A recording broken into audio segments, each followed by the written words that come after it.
संयुक्त TV news बातमी प्रत्येकाच्या हिताची। ॲडव्हान्सचे सिगारेटचे बॉक्स आहेत, ही देशी दारूची बाटल्या आहेत, ते गोगोची पेपर आहेत, ती गांजा वापरण्यासाठी वापरला जातो। कुठला ते हिरवा ते गांजाचा पेपर। सांगलीतील एका नामांकित महाविद्यालयाच्या परिसरातून एक चिंताजनक वास्तव समोर आले आहे। महाविद्यालयाच्या आवारातच दारूच्या बाटल्या, सिगारेटचे थोटूक आणि नशेच्या पदार्थांची पाकिटे आढळून आली आहेत। शिक्षणाचे केंद्र मानल्या जाणाऱ्या या परिसरातच अशा प्रकारच्या वस्तू सापडल्याने विद्यार्थ्यांनी पालकांमध्ये चिंता व्यक्त होत आहे। या संदर्भात महाविद्यालय प्रशासनाशी संपर्क साधला असता परिसर स्वच्छ ठेवण्यासाठी प्रयत्न सुरू असल्याचे सांगण्यात आले। दरम्यान विद्यार्थ्यांकडून परिसरात अधिक सुरक्षा आणि कडक देखरेखीची मागणी केली जात आहे। या कॉलेज कॉर्नर परिसरात एक 5-7 महाविद्यालय आहेत, जे की आपल्याला इथं कॉलेजच्या या एरियात हे विद्यार्थी किंवा हे सगळे जे आहेत ते नशेमुळे भयभीत होतात। ह्या कुठेतरी थांबलं पाहिजे। याचा दुष्परिणाम आपल्या दुसऱ्या गुणवान विद्यार्थ्यांवर पडतोय आणि याचा त्रास सर्व गुणवान विद्यार्थी असतील, विद्यार्थिनी असतील, यांना झेलावा लागतो। नशा करणारे दिसत नाहीत, ते त्यांच्या त्या टाइमला वगैरे ते रात्री वगैरे असं येऊन करून काय ना काय असं करून जात असतात। अशी तेच पूर्ण सांगली शहरातली जी कॉलेज आहेत ती नशामुक्त आणि भयमुक्त झाली पाहिजेत। मी संबंधित प्रशासकीय कार्यालयांना भेटून त्याबद्दलचं निवेदन दिलेलं आहे शुक्रवारी, पण अद्याप त्याच्यावर कोणती ॲक्शन वगैरे काय घेतली गेलेली नाही। काय ती त्वरित ॲक्शन घेतली पाहिजे। आणि प्रामुख्याने माझी मागणी आहे प्रशासनाला की सांगली शहरातील पूर्ण कॉलेज असतील, विद्यालय असतील, या सर्व कॉलेज आणि विद्यालय आहेत की नाही व्यसनमुक्त आणि भयमुक्त मला हवे आहेत। पण तिथं आता तुम्ही पाहिलं देशीच्या दारूच्या बाटल्या पडल्यात, ते गोगो पेपर आहेत जे की गांजा मारण्यासाठी वापरला जातो ते आहेत, सिगरेटचे आहेत। या सर्व गोष्टी त्या कॉलेजच्या आतील कॅम्पसमध्ये घडलेल्या आहेत की जे की कायदा सांगतो की आपल्याला कॉलेजच्या गेटपासून 100 मीटर अंतराच्या लांब आपण धूम्रपान किंवा हे व्यसन केलं पाहिजे। हे व्यसन आज कॉलेजच्या आतल्या कॅम्पसमध्ये आलेलं आहे। हे एक दुर्दैवी घटना आहे विद्यार्थ्यांसाठी असेल, आणि जिथे शिक्षण सारखी गोष्ट आपण प्राप्त करतोय त्या ठिकाणी ही दुर्दैवी गोष्ट आहे।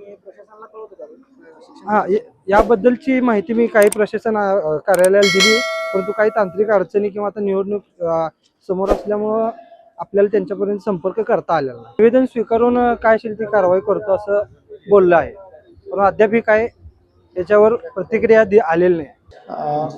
कॉलेजच्या विद्यार्थ्यांच्या तक्रारीच्या संदर्भात बोलायचं झालं तर थोडंसं जे सांगलीमध्ये नशेखोर लोक वगैरे करा लागले आहेत, काही ते त्यांचे मारामाऱ्या किंवा खून करण्याचे प्रकार सध्या वाढलेले आहेत। आणि कॉलेज कॅम्पसमध्ये आम्ही ओळखपत्र पाहिल्याशिवाय गेटच्या आत कुणालाही प्रवेश देत नाही। तथापि सायंकाळी कॉलेज सुटल्यानंतर काही ज्याचा कॉलेजशी काही संबंध नाही असे काही बाहेरचे युवक लोक हे कॉलेजमध्ये भिंतीवरून, कंपाऊंडची जी भिंत आहे त्या भिंतीवरून उडी मारून आत येतात, आणि असेही काही आमच्या या नाईट वॉचमॅनच्या निदर्शनास आलेलं आहे। तर त्यावेळी आम्ही त्यांच्यावर पोलीस स्टेशनला कळवून कारवाई करण्याचा प्रयत्न केलेला आहे। तथापि जे काय असे नशा करणारे लोक आहेत, दंगा करणारे लोक आहेत, हे आमच्या वॉचमॅनला सुद्धा घाबरत नाहीत, जुमानत नाहीत। काही वेळा वॉचमॅनला दमदाटी करून आत घुसण्याचा प्रयत्न करतात, आणि अशा लोकांच्याकडून थोडंसं कॉलेजच्या कुठंतरी कोपऱ्याला अंधारात बसून काहीतरी आगाऊपणा करण्याचे प्रकार निदर्शनास आले आहेत। यापूर्वी आम्ही त्यांना कॉलेज संस्था प्रशासनामार्फत त्याचा बंदोबस्त आम्ही करायचा अनेक वेळा प्रयत्न केलेला आहे। त्यातूनही नजर चुकीने एखादा असा प्रकार घडला असेल तर त्याचाही आम्ही भविष्यामध्ये पोलिसांचं सहकार्य घेऊन निश्चितपणे बंदोबस्त करू।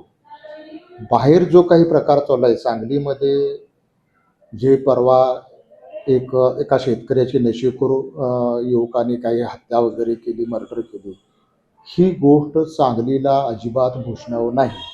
मी आपल्या या चॅनेलच्या माध्यमातून पोलीस प्रशासनाला एक विनंती करतो की पोलीस काय असतं, पोलीस खातं काय असतं, हे अशा लोकांना पोलिसांनी दाखवून देण्याची आज सांगलीमध्ये वेळ आलेली आहे।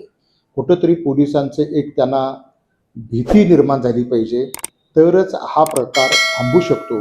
अन्यथा हा प्रकार भविष्यामध्ये आणखीन वाढण्याची भीती आहे। त्यामुळं सर्वसामान्य लोकांनी सांगलीमध्ये त्यांच्या जीविताला धोका झालेला आहे। शाळा कॉलेजच्या विद्यार्थ्यांच्यामध्ये एक प्रकारची भविष्यात दहशत निर्माण होईल। सुदैवानं आमच्या या प्रिमायसेसमध्ये आम्ही पुरेपूर काळजी घेत असतो. आम्ही अशा वेळी जे असा अनुचित प्रकार निदर्शनास आल्यानंतर तात्काळ आम्ही पोलीस खात्याशी संपर्क साधत असतो. अनेक वेळेला पोलिसांच्याकडून चांगलं सहकार्य मिळतं, काही वेळेला पोलिसांच्याकडूनही थोडंसं विलंब होत असतो. त्यामुळंच हे लोक थोडेसे निर्ढावलेले आहेत असं माझं स्पष्ट मत आहे आणि पोलिसांनी अशा लोकांच्यावर कडक कारवाई करावी आणि आपल्यासारख्या या चॅनेलने सुद्धा अशा प्रकारची समाज जागृती करावी, जनजागृती करावी की जेणेकरून युवक हा अशा व्यसनाधीनतेपासून नशेपासून बाहेर गेला पाहिजे. जर आपल्या चॅनेलच्या वतीने किंवा पोलीस प्रशासनाच्या वतीनं किंवा आणि कोणत्या NGOच्या वतीने महाविद्यालयामध्ये अशा प्रकारचे काही जनजागृतीचे उपक्रम सामाजिक राबवायचे असतील की विद्यार्थ्यांना व्यसनाधीनतेपासून बाहेर जायचं असेल तर आम्ही त्यांना निश्चितपणे सहकार्य करू. पण माझं 100% असं मत आहे की महाविद्यालयामध्ये कॉलेजमध्ये प्रवेश घेतला एकही विद्यार्थी अशा प्रकारचं कृत्य करत नाही आहे. जे बाहेरचे आहेत कॉलेजला नाही आहेत ते व्यसनाच्या आहारी गेले आहेत. अशा लोकांच्याकडून असे खूपच सांगलीमध्ये प्रश्न वाढलेला आहे. याचा निश्चितपणे कुठंतरी बंदोबस्त झाला पाहिजे असं माझं स्पष्ट आहे. जनहित TV न्यूज, बातमी प्रत्येकाच्या हिताची.